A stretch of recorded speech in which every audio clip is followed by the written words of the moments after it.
Bom dia, boa tarde e boa noite, alunos do 7º ano da Escola Dinâmica. Aqui quem fala é o professor Júlio César, de Geografia. E vamos dar continuidade à nossa aula, Nossa primeira aula hoje aqui de Geografia. Hoje é quinta-feira, Vamos dar início. E a nossa segunda aula vai ficar para amanhã, sexta-feira, Então é sempre assim.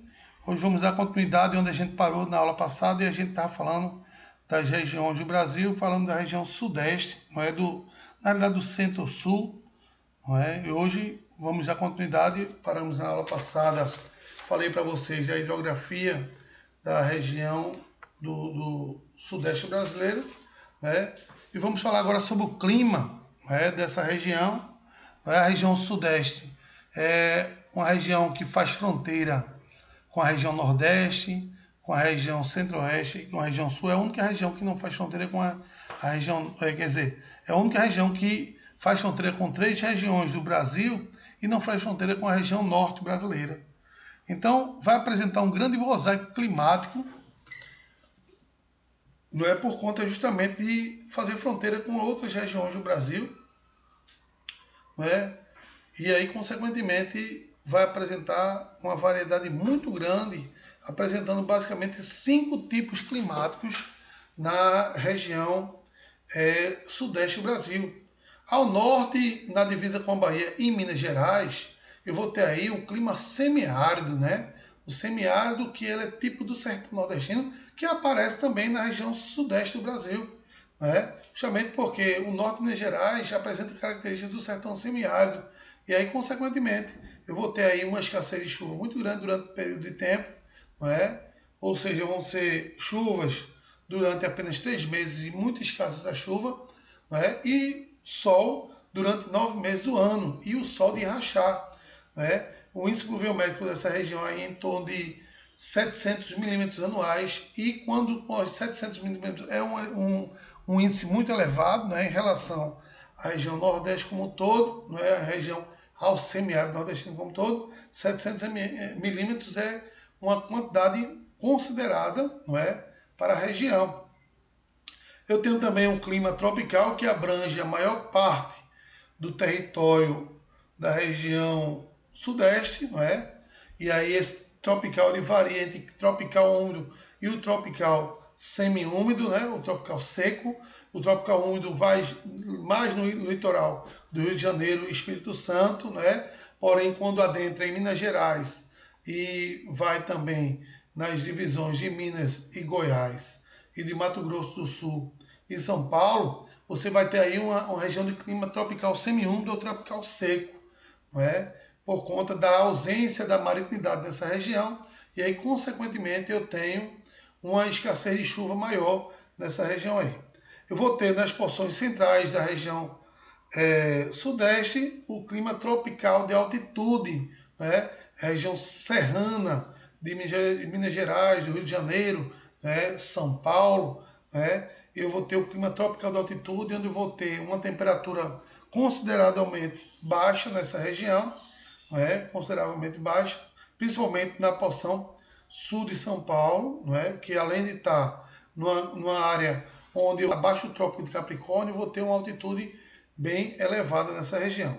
Eu vou ter também o tropical úmido, que compõe a região aí do litoral de São Paulo e litoral de Rio de Janeiro, e o clima subtropical, que além disso eu vou ter uma altitude elevada e climas que estão localizados abaixo do Trópico Capricórnio.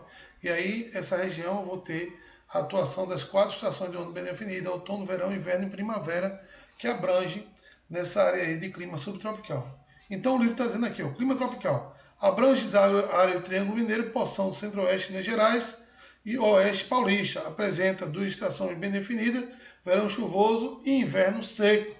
É justamente aí nesse clima tropical, que abrange essa área do litoral que vai até a porção central, divisa com Goiás e Mato Grosso, É o clima tropical. O tropical de altitude predomina as regiões mais elevadas, a região sudeste, com áreas serranas do Rio de Janeiro, São Paulo, centro-sul de Minas Gerais, além de parte do Planalto Ocidental Paulista, apresentam como características marcantes verões chuvosos e invernos secos também, né? O tropical úmido define toda a fachada litorânea, destaca-se a região. Os seus índices pluviométricos são bastante elevados, cerca de 3.500 milímetros anuais, de pluviosidade são bastante elevados, cerca cadê? Eu já falei isso aqui. 3.500 milímetros anuais na sua região da Serra do Mar, suas temperaturas são elevadas e as chuvas abundantes durante o ano inteiro, né? Na região tropical úmido, ok? O clima tropical semiárido, restrito aos vales de São Francisco e Jequitinhonha, norte de Minas Gerais, apresentam temperaturas bastante elevadas, chuvas raras e mal distribuídas, como eu falei para vocês, que em torno de 700 milímetros anuais.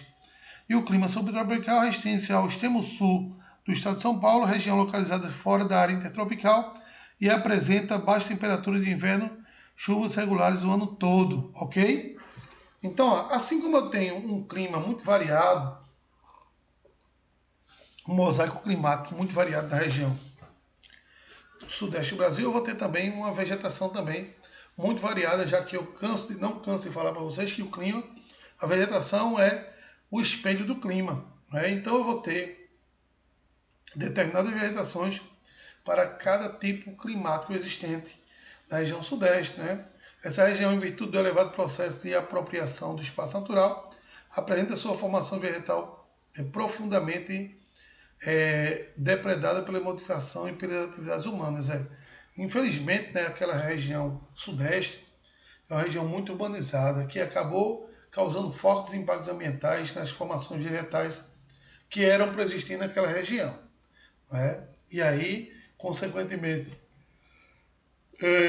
boa parte da formação vegetal, principalmente São Paulo e Rio de Janeiro, causou fortes impactos ambientais no tocante à vegetação da região, que infelizmente se agravou com o passar do tempo, né? E aí, quais são as formações vegetacionais que ocorrem naquela região? Existe a floresta tropical, o cerrado, a caatinga, os campos e as formações complexas, né? Então, formações complexas nada mais é do que as áreas de transição, né? Os mangues são consideradas formações complexas. Então, a floresta tropical ela foi muito impactada, né? Pela ação antrópica, né? Pela ação do homem, né? A formação vegetal profundamente alterada e teve sua maior parte devastada nas atividades urbano-econômicas. Sua área original abriga vastos trechos de todos os estados que compõem a região sudeste. Hoje apenas podemos encontrá-las em alguns argueiros de mata nas regiões litorâneas, onde se apresentam mais densa, né? Que é justamente nas áreas de APPs e APAs. APPs são áreas de preservação ambiental. APAs, áreas de preservação... APP, área de preservação permanente. APAs, área de preservação ambiental. Hoje apenas são encontradas em alguns argueiros e matas em regiões litorâneas, onde apresentam as mais densas, e nas regiões interioranas de Minas Gerais e São Paulo, além de diversos parques e reservas de proteção ambiental no Espírito Santo, litoral do Rio de Janeiro e São Paulo. Caracterizam-se por ser florestas latifoliadas, perenes, bastante homogêneas. Então, basicamente características muito parecidas com a floresta amazônica. Uma floresta densa, que é fechada, latifoliadas, folhas largas e arredondadas, heterogêneas, várias espécies, né? E perene, porque ela é verde o ano todo, ela nunca seca, está sempre verde, né? Algumas das suas principais espécies, aí entra aí o jequitibá, a peroba, né? O pau amarelo, o pau d'arco, o pau Brasil, o araçá, são típicas dessas vegetações de clima tropical, floresta tropical, dessa região sudeste do Brasil. Uma outra formação vegetal que vai ocorrer aí é o cerrado, né? O Cerrado se dá nas porções centrais de Minas Gerais, que se estende até a divisão com a Bahia e com Goiás. Né? O Cerrado, essa formação vegetal, originalmente cobria vastas áreas do centro-oeste, também é chamado de savana brasileira, né, que apresenta as mesmas características da savana africana, o que vai diferenciar é justamente as espécies animais. Lá na savana africana eu tenho animais de grande porte, como elefantes, zebras, girafas, rinocerontes. E na savana, no cerrado brasileiro, ou savana brasileira, eu vou ter animais de pequeno e médio porte, como alguns roedores, como o lobo-guará, como, por exemplo, a onça-pintada. São animais típicos do cerrado brasileiro. Né? E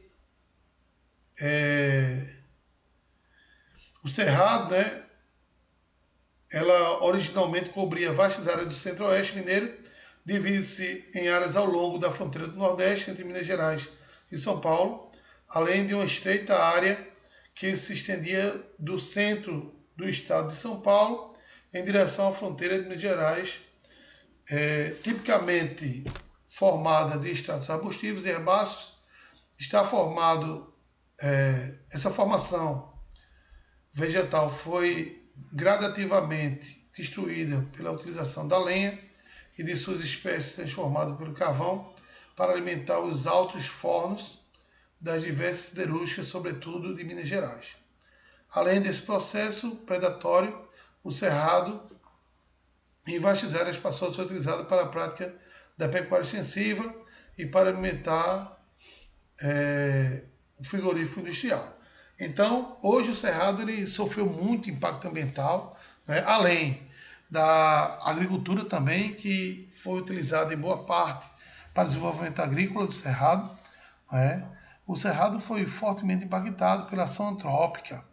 Né? É uma vegetação que é muito parecida com a caatinga nordestina, apresenta características como árvores com cascas grossas, troncos e galhos retorcidos, folhas raquíticas, presença de espinhos, e é uma vegetação rasteira composta por gramíneas, que é o que não vai aparecer na caatinga nordestina, não é? A caatinga não tem a presença da gramínea, diferente do cerrado que vai ter a gramínea, que vai diferenciar um do outro. Né? A caatinga não vou ter gramínea, enquanto no cerrado eu vou ter a presença de gramínea. Ok? Floresta subtropical. Também conhecido como mata de araucária. Né? É formada por pinheiros, como o pinheiro do Paraná, Araucária angustifolia. Esse tipo de formação vegetal só é encontrado na região sudeste e nas áreas paulistas de altitudes mais elevadas próximas ao Trópico Capricórnio, onde as temperaturas são mais amenas. Foi fortemente impactada também por conta da araucária ser uma árvore de grande potencial de produção de celulose e papel. Na região sul, por exemplo, só tem cerca de 1% da cobertura vegetal de araucária na região sul do Brasil. E veja o quanto impacto ela sofreu, né? E o peão de araucária, que é o fruto que ela produz, é muito utilizado na gastronomia da região sul do Brasil, que eles cozinham com sal, botam alguns condimentos e fica delicioso. Quem já comeu caroço de jaca aqui, ela tem um sabor muito parecido com o caroço de jaca, não é?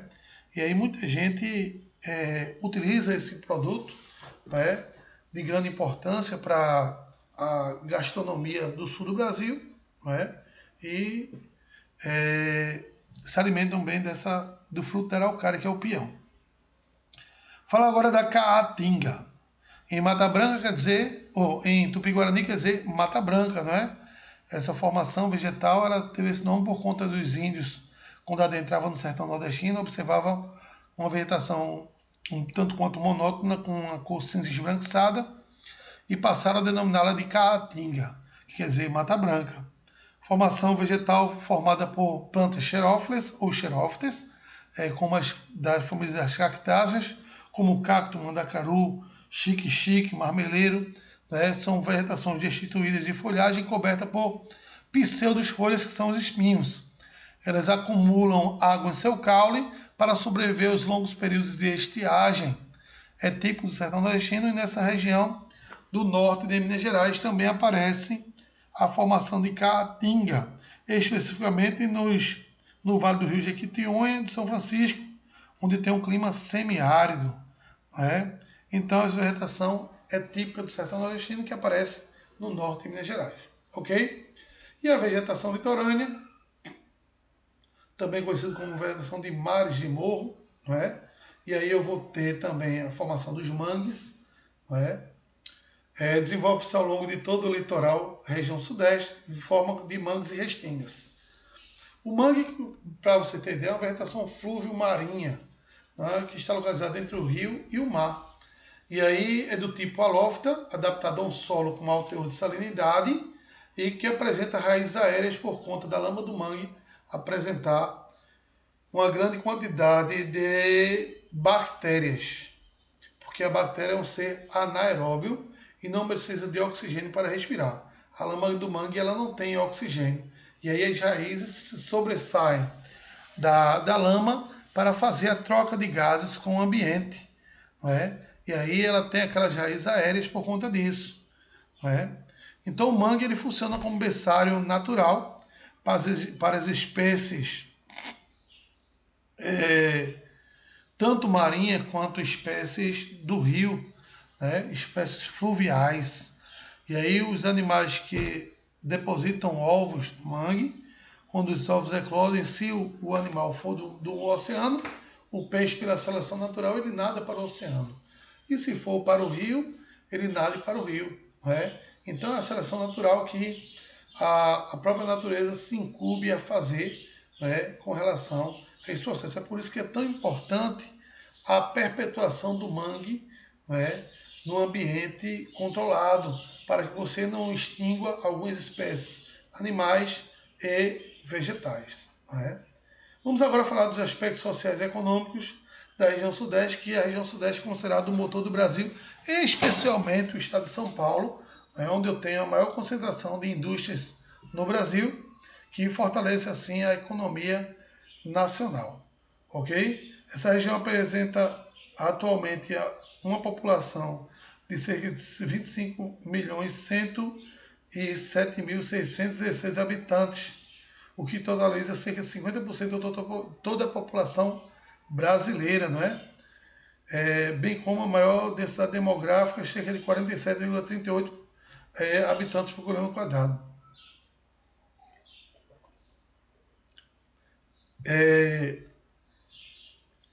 Mas eu acho que essa porcentagem aqui, porque como é que a população brasileira é de 200 milhões, a região sudeste tem 25 milhões e totaliza 50%. Está errado essa.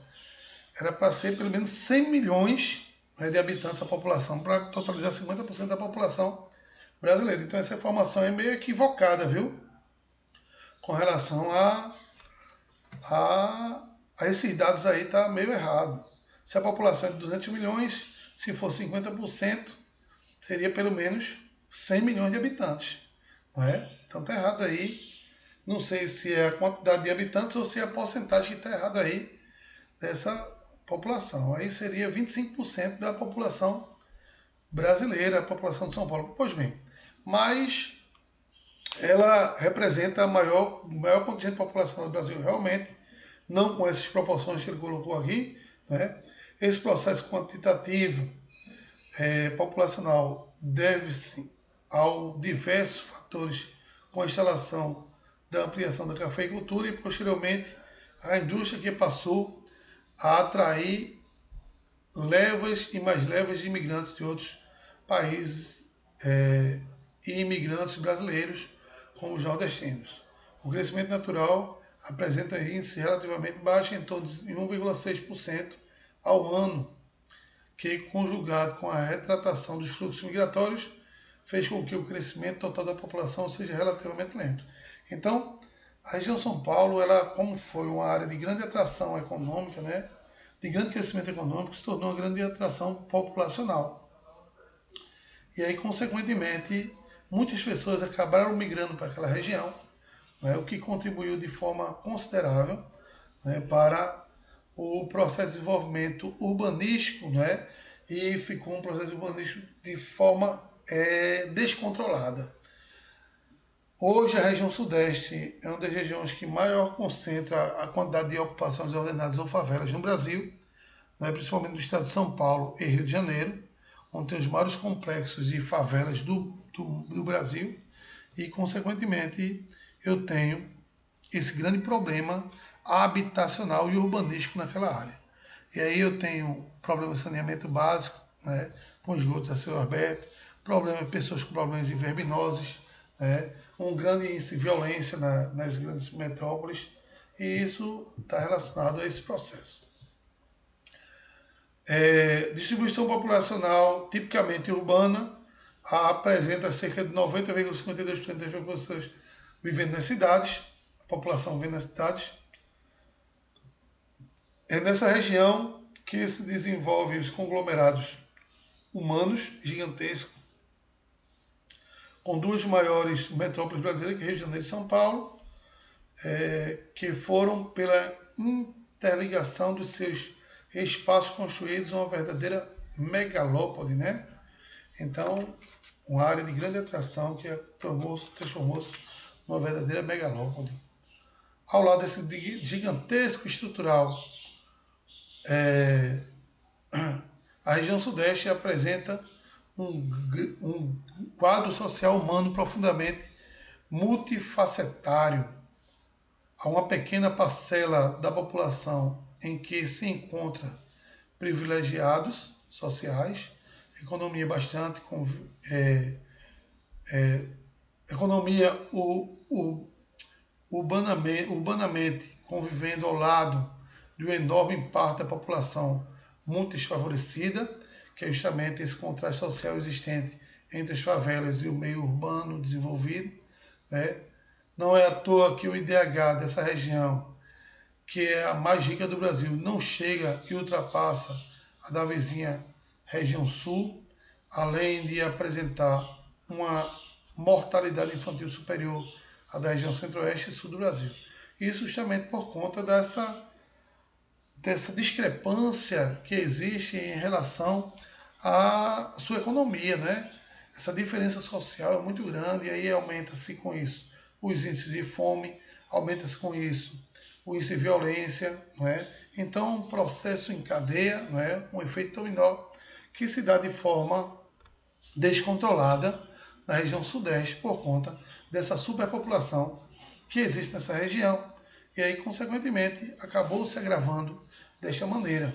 No conjunto, o Sudeste apresenta a economia mais dinâmica do espaço brasileiro do ponto de vista industrial. A região apresenta uma imensa diversificação de indústria moderna e utilizando tecnologias de ponta. Diversas siderúrgicas e montadoras de veículos imprimem um dinamismo típico de países ricos dessa década.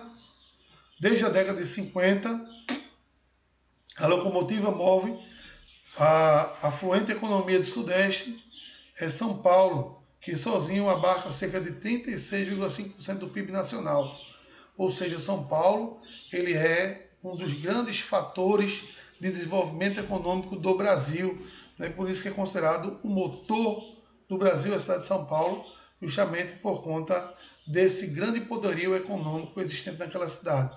Mesmo que a partir da década de 90, alguns ramos industriais tenham desacelerado em virtude da política de incentivos fiscais implementadas por outros estados da região sudeste, chega no século XXI, totalizando cerca de 66,2% do PIB industrial brasileiro, o que é excelente.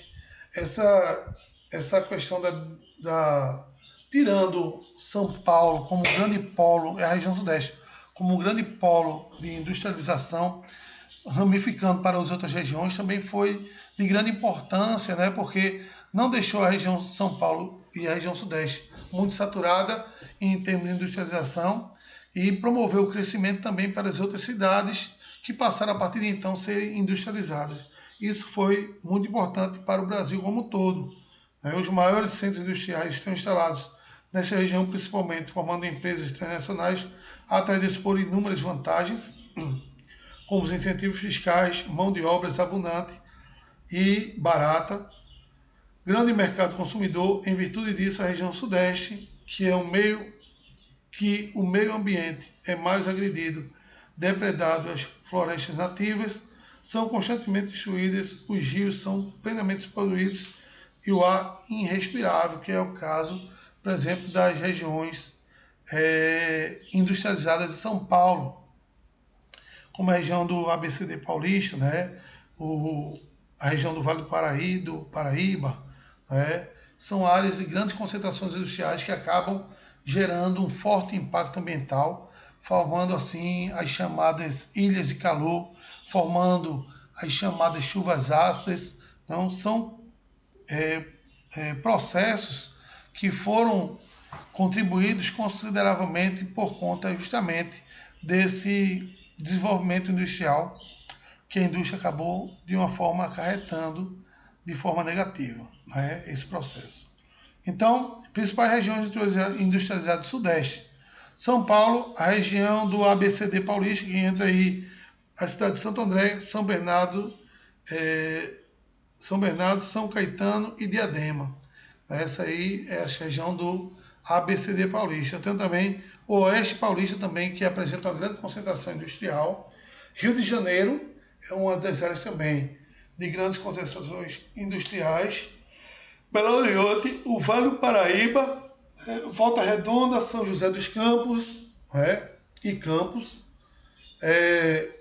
João Molevade, em Minas Gerais, o Vale do Aço, em Ipatinga, que é uma região de grande concentração de exploração de minério de ferro, Timóteo também, localizado em Minas Gerais, Vitória, Cachoeira de Itapemirim, Aracruz e no Espírito Santo, que eu tenho concentrações industriais.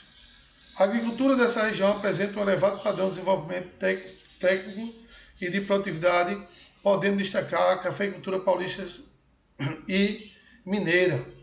O plantio de cana-de-açúcar, fazendo com que aquela região se torne a maior região de produtividade de cana-de-açúcar no Brasil, onde não tem período entre safra naquela área, ou seja, produz-se cana-de-açúcar durante o ano todo, não parando um momento, movimentando assim a economia, tanto interna como externa do Brasil, já que se exporta boa parte do álcool produzido através das usinas de cana-de-açúcar e também do açúcar que é produzido naquela região ali. No interior de São Paulo, nas cidades como Sertãozinho, Jaboticabal, Guabira, Laranja, no interior do Paulista, São José do Rio Preto, bem como a sojicultura nos estados paulistas. Então, é uma produção muito interessante no que diz respeito à economia da região sudeste, ligado ao setor agrícola. Então, são essas as principais características da região sudeste do Brasil. Vamos agora falar sobre a nossa região, que é a região Nordeste, região extremamente rica, no que se diz respeito a vários fatores, principalmente ao setor agroindustrial. O Nordeste é uma região composta por 9 estados. Quais são eles? Maranhão, Piauí, Ceará, Rio Grande do Norte, Paraíba, Pernambuco, Alagoas, Sergipe e Bahia. Cada estado desse apresenta características bem diferenciadas, estilo de vida bem diferenciados, modos linguísticos também bem diferenciados, pessoas que se relacionam de formas diferentes. Então o Nordeste ele é muito rico culturalmente falando. Culturas diferenciadas também de uma região, de um estado para outro. Abrange uma área total de 1.554.257 km² e aproximadamente 18,6% do território brasileiro. É uma área consideravelmente grande, se a gente analisar as outras regiões do Brasil. Apresenta características fisiográficas e particularizam regiões das demais. Não é? Características naturais. Falar dos climas. O Nordeste apresenta basicamente 4 climas diferenciados. Quais são eles? O equatorial úmido, o tropical litorâneo e o tropical semiárido. Né? O equatorial úmido aparece nas áreas do meio norte brasileiro, no estado do Maranhão, né? Uma pequena faixa do Maranhão, na realidade, para ser exato, né? Onde essa área apresenta aí chuvas abundantes durante boa parte do ano, com uma elevada temperatura, digamos assim. O clima tropical, ele abrange aí boa parte do Ceará, Piauí, Maranhão e Bahia, né? Onde eu tenho aí um processo de estiagem prolongado durante o período de tempo, mas quando tem um período de chuva, as chuvas são abundantes nessa região. O clima tropical litorâneo, que abrange todo o litoral nordestino, que vai, todo o litoral não, quase todo o litoral nordestino, que vai desde o Rio Grande do Norte até o sul da Bahia, né? Abrangendo aí praticamente 6 estados, né? E o clima tropical semiárido, que pega praticamente todo o sertão nordestino, com exceção do estado do Maranhão, que é o único estado que não pega o clima semiárido. Então vamos falar de cada clima desse aí. E o clima tropical tem um predomínio de temperaturas quentes, né? Durante o ano todo, com algumas variantes. Então o clima tropical predomina parte do estado da Bahia, porção oriental do estado do Ceará, na fachada ocidental do estado do Rio Grande do Norte, do Piauí, além da porção centro-oriental do estado do Maranhão. Esse clima é influenciado pelas massas de ar equatorial, continental, atlântica, além da massa tropical atlântica. Apresenta as seguintes características. Características do clima tropical: elevadas temperaturas e umidade, né, ou seja, chuvas abundantes em grande quantidade associadas às altas temperaturas existentes na região. 2 estações bem definidas: verão chuvoso e inverno seco. O inverno durante 3 meses, ou o verão durante 9 meses e o inverno durante 3 meses. Amplitude térmica baixa, em torno de 7 graus. O que é amplitude térmica? É a diferença entre a maior e a menor temperatura diária, né? As amplitudes térmicas mais elevadas se dão mais no sertão nordestino, porque de dia eu tenho temperaturas elevadas, de noite temperaturas muito baixas devido à ausência da marinidade. Temperaturas médias anuais em torno de 21 graus, né? Temperatura agradável, basicamente, em alguns estados, não são todos, isso é uma média que ele tira, né? Porque, por exemplo, no Piauí, em Teresina, as temperaturas são elevadíssimas nessa região, né? E a precipitação em torno de 1.500 milímetros anuais, ou seja, uma quantidade de chuva considerada por ser um clima tropical. O clima tropical atlântico ou litorâneo, que é justamente o que a gente vive aqui. Domina toda a fachada oriental litorânea do Nordeste, do Rio Grande do Norte até o sul da Bahia, como eu falei para vocês. Este clima sofre efeitos da atuação conjunta de 2 massas de ar, o tropical atlântico quente e úmida e o polar atlântica fria. Essa massa se encontra, essas massas se encontram e provocam formações de frentes frias, frente polar atlântica, que apresenta chuvas frontais e apresenta as mesmas características do clima tropical. Porém, existem algumas variedades que particularizam chuvas concentradas nos meses de outono, no outono, chuvas de inverno, e amplitudes térmicas anuais de 15 graus, né, temperaturas que variam de 18 graus a 27 graus aproximadamente. Então, essa amplitude térmica no clima tropical atlântico é considerado. Né? Clima tropical semiárido, que aparece no sertão nordestino, com exceção do Maranhão, a gente vai falar agora. Domina o sertão nordestino do norte de Minas Gerais. Suas características são bastante acentuadas e marcam a vida de habitantes da sub-região nordestina.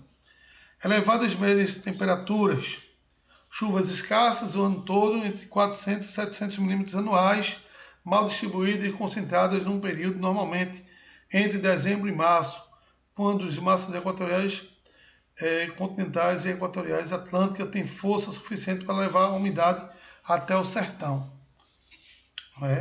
Em algumas épocas, as chuvas podem vir concentradas em um curto período de tempo, no inverno, pela ação da massa tropical atlântica, que mesmo perdendo grande parte da umidade, ao ultrapassar o planador Borborema, ainda consegue levar um pouco de umidade para o sertão, porque o planador Borborema, gente, ela funciona como uma barreira orográfica que impede a penetração da nuvem no continente, no lado barlavento da montanha, como está mostrando aí um gráfico na página 381, né? As nuvens se formam no litoral e entram no planador Borborema, promovendo assim uma área de estacionabilidade de nuvem do lado barlavento da montanha, impedindo com que ela chegue com maior intensidade no lado sertanejo.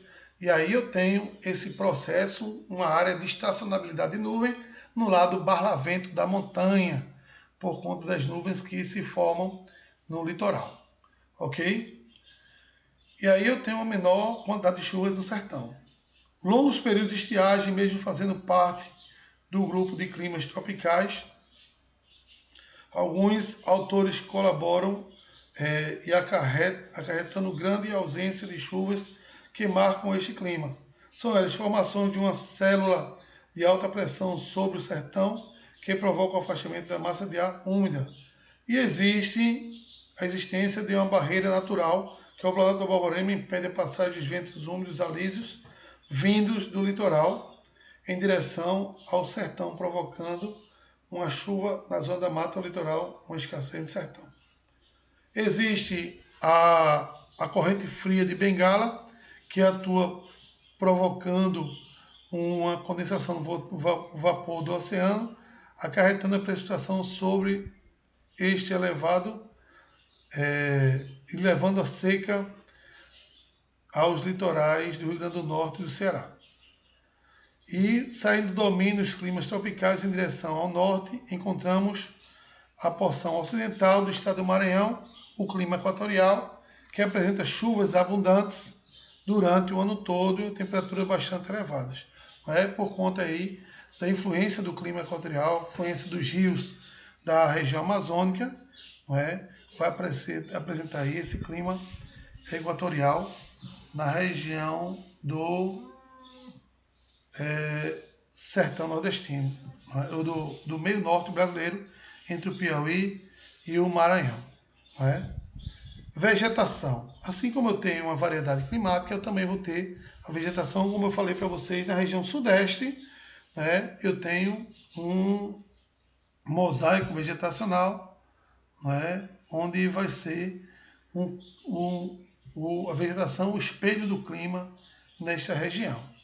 Vegetação, espelho do clima, região nordeste, instabilidade climática, suas características regionais refletem-se na formação vegetal, que pode em uma mesma área variar de acordo com as condições regionais de clima, relevo, solo, as principais formações.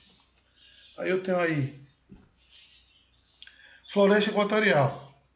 E aí onde aparece lá no Maranhão, No oeste no estado do Maranhão, a área do domínio clima equatorial caracteriza-se por uma formação vegetal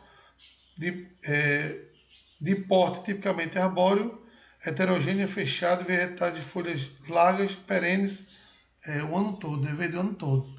Então, essa vegetação é típica de floresta amazônica, que pega uma parte aí da floresta equatorial.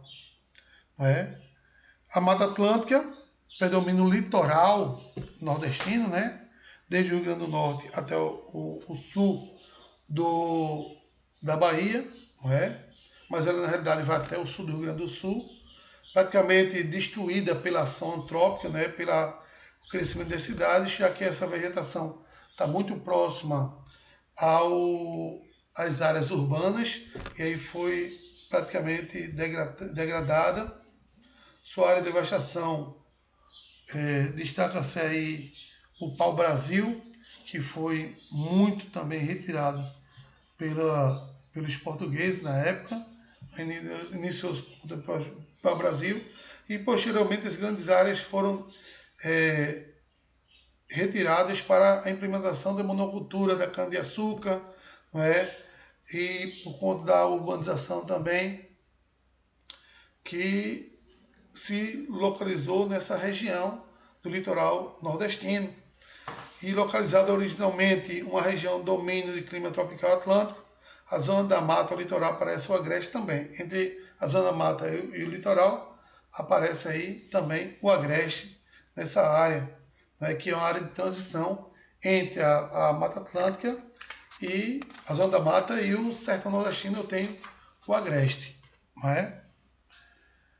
Ela é heterogênea, densa, latifoliada e perene, assim como a floresta Mata Atlântica, e tem como principais plantas aí o pau-brasil, o pau de jangada e o visgueiro e o jequitibá, além de ter a imbaúba como um bioindicador da Mata Atlântica. O que é o bioindicador? A vegetação que a gente vê, sabe que ali foi ou vai ser uma área de Mata Atlântica, porque a imbaúba só nasce em área de Mata Atlântica e não nasce em outra área a não ser em área de Mata Atlântica. Por isso é considerada bioindicador. A caatinga nordestina, né?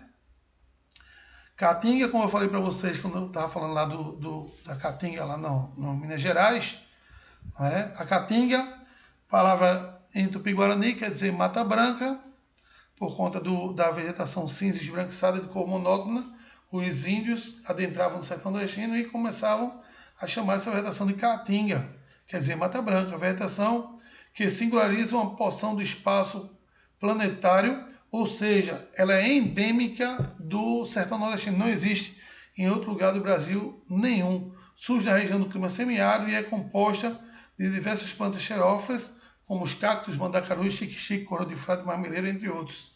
E como mandacaru, xique-xique, coroa de frade, tem aqui jurema também, além de algumas árvores como o umbuzeiro, o marmeleiro e o cajuzeiro, que aí é da família das caducifólias, caducas ou decíduas, que são folhagens que perdem são vegetações que perdem sua folhagem em período de estiagem prolongada para evitar ou diminuir a evapotranspiração nos períodos de estiagem prolongada. Essa vegetação é considerada caducifólia, caduca ou decídua. Características da caatinga: árvore com casca grossa, troncos e galhos retorcidos, folhas raquíticas, né? E presença de espinhos, muito parecida com o cerrado brasileiro. Mas o que vai diferenciar o cerrado brasileiro da caatinga, como eu falei anteriormente, é que no cerrado vai haver a presença de gramíneas que na caatinga não tem, não é? Já o cerrado ocorre nas áreas de clima tropical continental na porção oeste do estado do Piauí e da Bahia. É composto de vegetais arbóreos e herbáceos com árvores retorcidas com aspectos queimados que apresentam características muito parecidas com a caatinga, como eu falei para vocês, só que no cerrado você vai ter gramíneas e na caatinga não tem. E a mata de cocais está localizada no meio norte brasileiro, entre os estados do Piauí e do Maranhão. Mata de cocais ela é de fundamental importância para a economia da região, pois através delas seres óleos cosméticos, através do babaçu, da carnaúba, do buriti e da oiticica. São plantas das famílias das palmáceas, né? Nada mais é do que palmeiras, que fornecem esses produtos, o qual favorece a economia da região. Vegetação de transição encontrada no sertão seco, a área de domínio da caatinga, a região norte de clima muito úmido, denominado floresta equatorial. Abarca a região denominada meio norte, localizado entre os estados do Piauí e Maranhão, e é composta de diversas palmeiras, como babaçu e carnaúba, rigorosamente denominada como árvore da providência, porque dela se tira muita coisa que mata a fome do pessoal daquela região do Piauí e do Maranhão. Então, gente, eu vou ficando por aqui, né? Eu espero que vocês tenham entendido da melhor forma possível. Amanhã a gente volta com mais outra aula, né? E a gente conclui hoje e amanhã continuaremos a partir de onde nós paramos hoje. Espero que vocês tenham um bom dia, né? E que amanhã se volta aí. Fiquem com Deus, um abraço.